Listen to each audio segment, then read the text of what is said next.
ಇದು ಅರವಿಂದ್ ಚೆಸ್ಟ್ ಇದು sixth weeks ಅಲ್ಲಿ ಅಪ್ಪರ್ ಪೆಕ್ಟೋರಲ್ಸ್ ಲೋವರ್ ಪೆಕ್ಟೋರಲ್ಸ್ಗೆ ಸೂಪರ್ ಸೆಟ್ ಇದೆ. ಎಷ್ಟಾಯ್ತು ಲಾಸ್ಟ್ ಒನ್? ಕಮಾನ್. ಇದಾದ್ಮೇಲೆ cable crosser super set, no gap. Come on take position.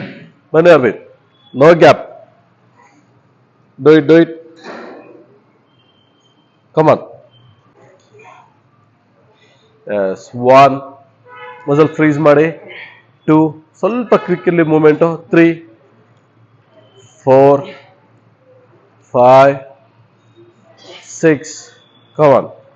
7 ಕೆಳಗಡೆ ಬಂದಾಗ ಒಂದು 10 ಸೆಕೆಂಡ್ ಹೋಲ್ಡ್ ಮಾಡ್ಬೇಕು. 8 9 10 5 more. Come on. 1 push it. 2 freeze it. 3 4 very good. 5